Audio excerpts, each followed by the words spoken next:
Presentation is going to be on the Earlville Farmers Co-op elevator. I can only take credit for putting the pictures together. Kent, Bill, and I think Fred Kaminke was helping. A lot of people helped us put it together.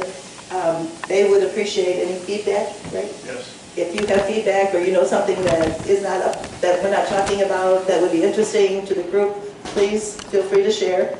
You can raise your hand or I'll get you the microphone. Anyway, right now we're ready to, I think we're going to start. So if somebody will turn the lights off. Can you turn the lights off? Yeah. And we'll let Bill begin. You can begin.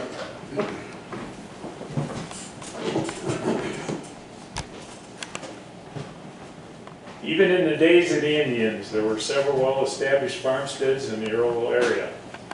The surplus of crops from the deep, rich soil created the need for a marketing solution for the community. January 1905, a group of farmers got together to discuss their need of a grain elevator at the junction of the two railroads. Edward Widener, construction advisor, began in the spring, and by June of 1905, they were operating and went by the name of the Grange. It was incorporated, had a capital of $12,000 with a 45,000 bushel cribbed ironclad elevator. The incorporators who organized it were Ed Widener, J.M. Van Horn, E.O. Burgesson, Frank Hackman, J.W. McGarry, H.G. Morsch, and LPUs, with the following as officers: J.M. Van Horn, President, J.W. McGarry, Secretary, and E.O. Burgesson, Treasurer, with Charles C. Kelly as manager. In 1906, the elevator built a large corn shed and coal sheds. Advertisement was sales of early 1900 compared to the sales of today, 2023. If you notice, the products in the early days was grain, coal, lumber, salt, cement, etc. Today they include buy and sell grain, grain storage, dry oil, gasoline and fuel oils, fertilizer and chemical LP gas, and seed. And the rest of the presentation will take you into how they got to that part of it. In 1910, the company purchased the 15,000 bushel cribbed ironclad elevator at Radley, located 4 miles north of Earlville.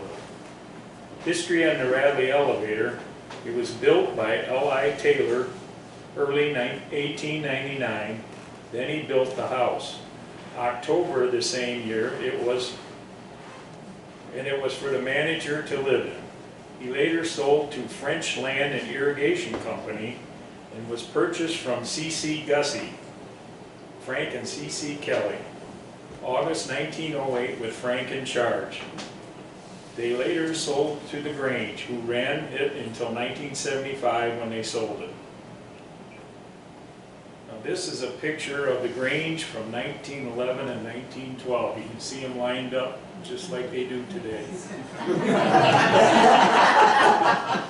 with semis now.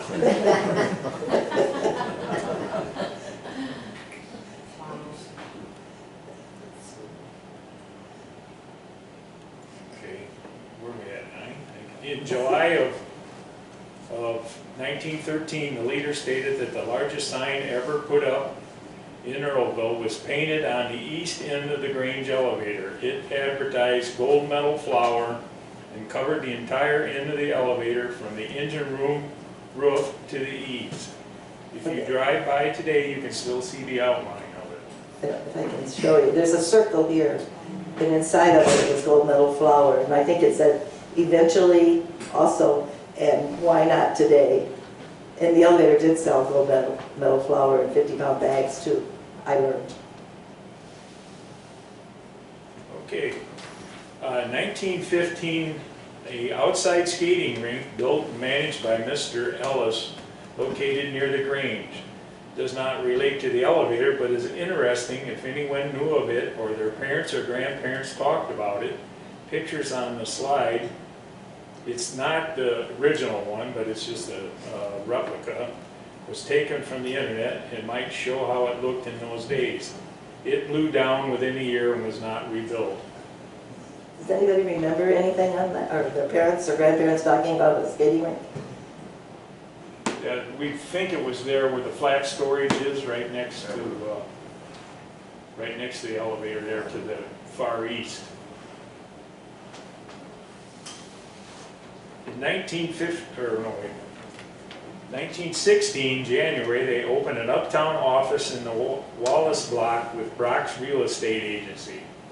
It was open so the patrons could get their market quotations, order coal, or pay bills without walking several blocks to the elevator office. Harry Torman was at the office to assist the patrons.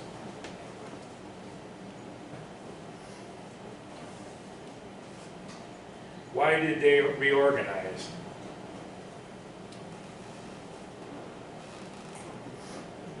We don't know that, do we? Well, we know this one. They reorganized because they wanted to go from unincorporated to a co-op company. That's as far as I know right now. So that's why they changed their name. Many corporations, many companies do that because of tax reasons, different kind of reasons, the government rules, and it probably was more profitable for them to go to a co-op elevator rather than be incorporated. What do we do with the taxes? Yeah, it was taxes. A lot of times you have a lot more rules, and so they probably weighed if you're incorporated or unincorporated, and that's why they turned it over and named it. I don't know, that's why they changed the name too then. Yeah. So we kind of know that's why they went there, but today I don't know when they changed to incorporated back. So that was in 1921. Okay, in 1935, soybeans was started as a crop, and then in 1940, the elevator started selling Funks G hybrid seed corn. Both helped to account for the elevator's steady growth.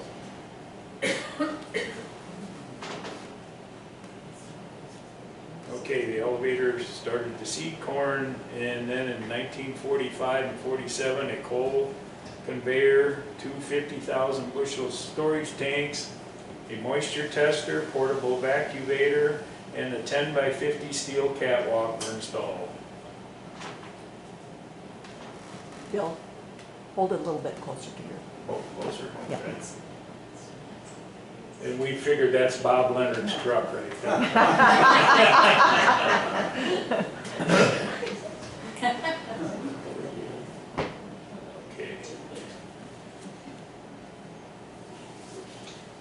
Okay, I got something else to read here. In 1956 and 57, a new scale and office building was built. Is that on the next slide? No, there. I turned it too soon, sorry. Demand for more storage continued. Dryers, more storage tanks, and a seat cleaner are also installed in the 60s.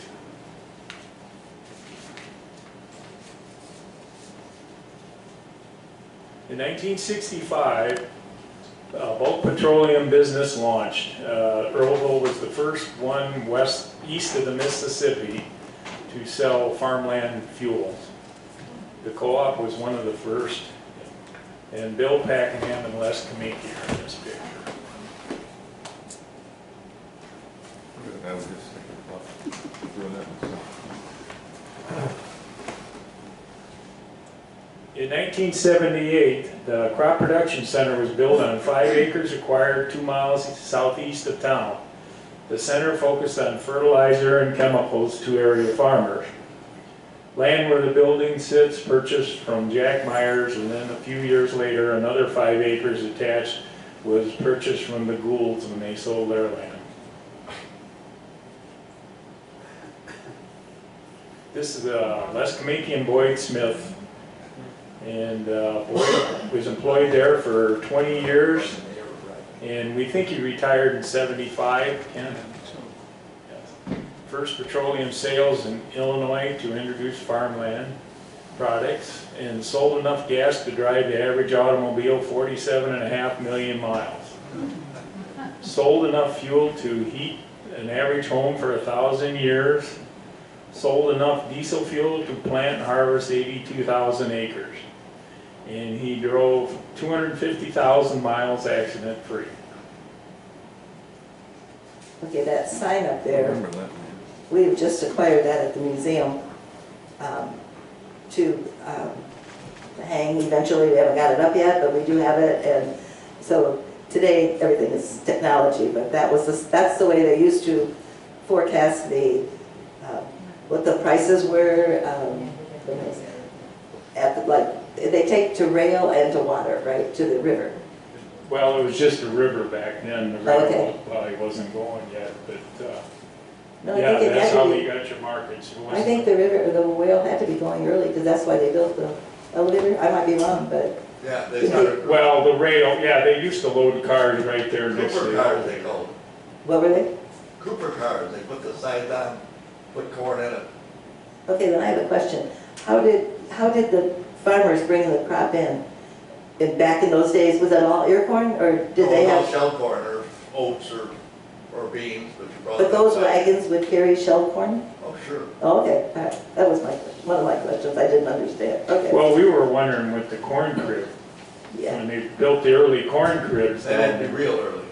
Yeah, this is when 1905. And that's what I mean. How did they bring it in unshelled and then the elevator shelled it? Well, they were real early, but evidently later, I always went with shell corn Always. or oats or. You're not back to 1905 then. No, Not quite. Okay. I didn't know if the wagons were capable of doing the shell corn. And that's when Elmer Cook used to shell the corn. Yeah, I know. Elmer shelled for us, or my husband, and also Simpson's Yeah. shelled for us many times John too. Simpson. Yeah, John Simpson did. Yeah. But I just wondered, so we always did shell corn, but in 1906, I was wondering, well, you did see in that first picture, there was a sheller.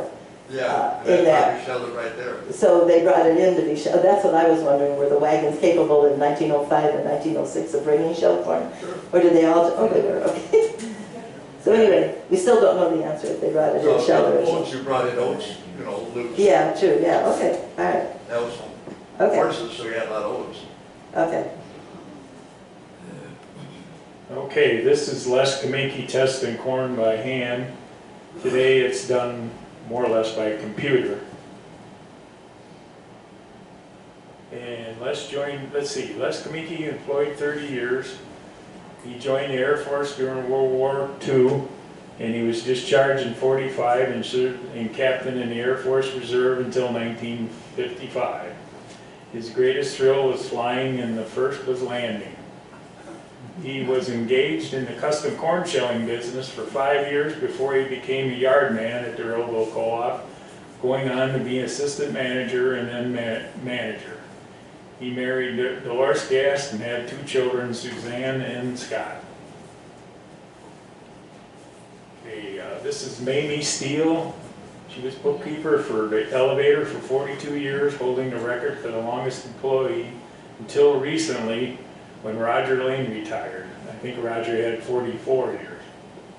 Shirley Baker was accountant for 25 years, starting with a double entry book system to the computerized system. She retired in '93.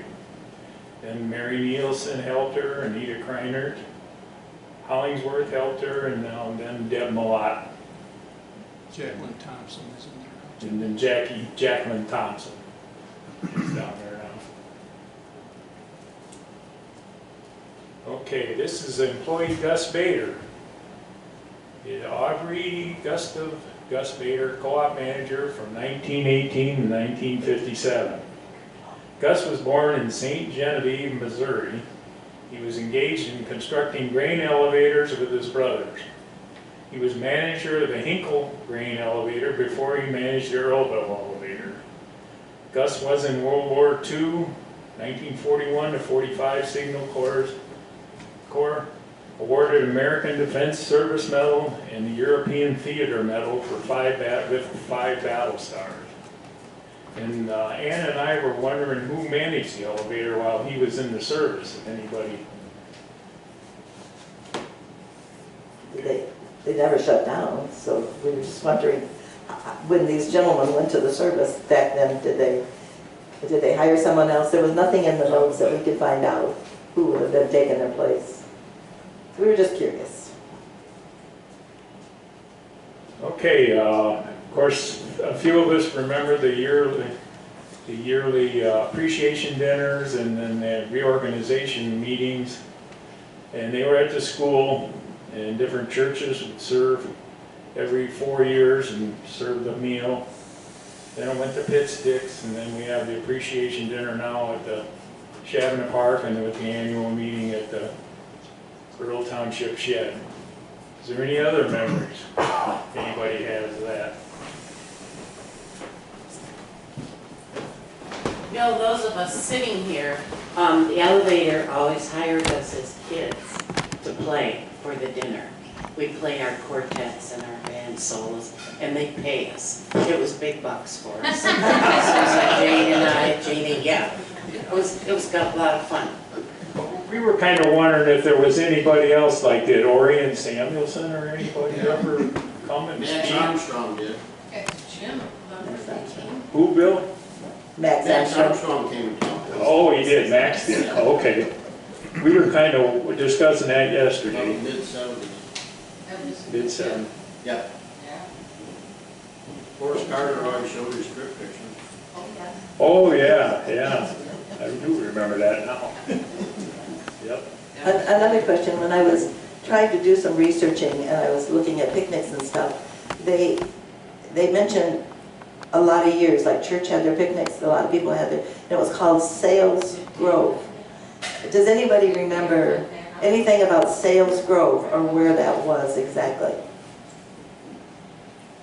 The ones when I was going to church, it was Goods Woods, which was right where Steve Heckerthorn lived, or before right at the top of the hill. I wonder if that's the same, because Yeah, we kind of wondered if that wasn't where it was. because they had tables and everything down there. There was a ballpark where they played ball with a backstop and stuff. So. Okay, and that might be where it was.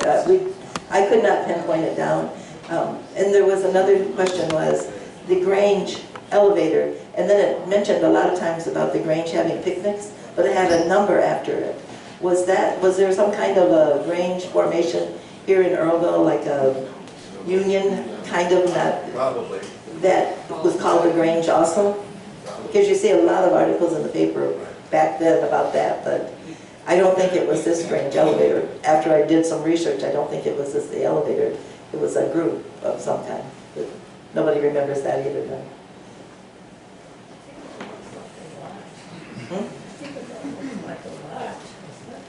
That's what we're thinking, it was a lodge like or whatever. But it must have been for farmers, because everything was farm related that it talked about. Well, there was the Waltham Grange, that's why we were wondering if Yeah. there was a Earlville Grange.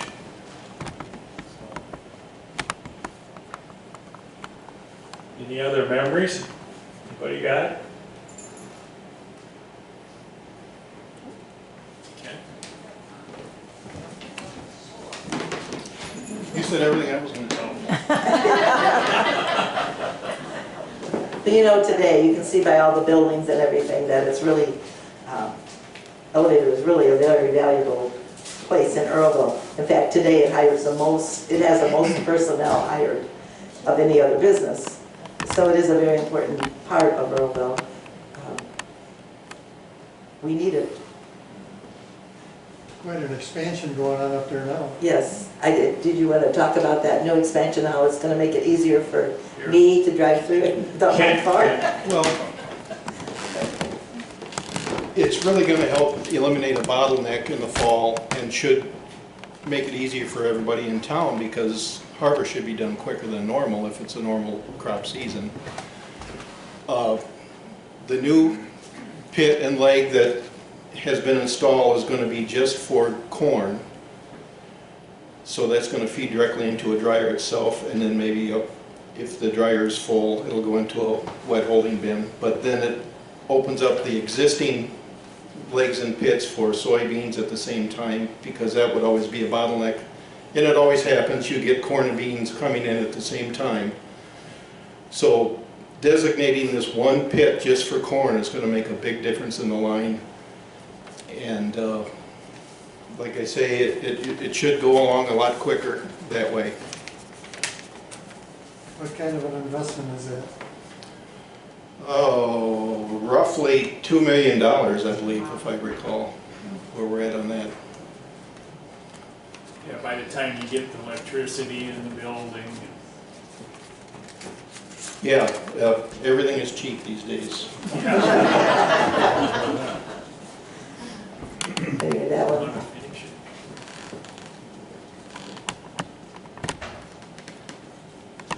Okay, comparing 1918 bushels to current day, from 582,000 bushels to 5.7 million bushels, quite a jump.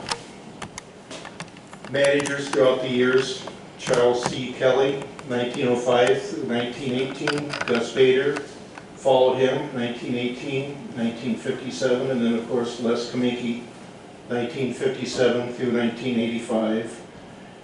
Greg Kidwell, 85 through 09, Jeff Niesler, 09 and 2010, Jim Sutton, 2010 through 13, Brett Crowley, 13 through 17, and currently Logan Zink is our present manager.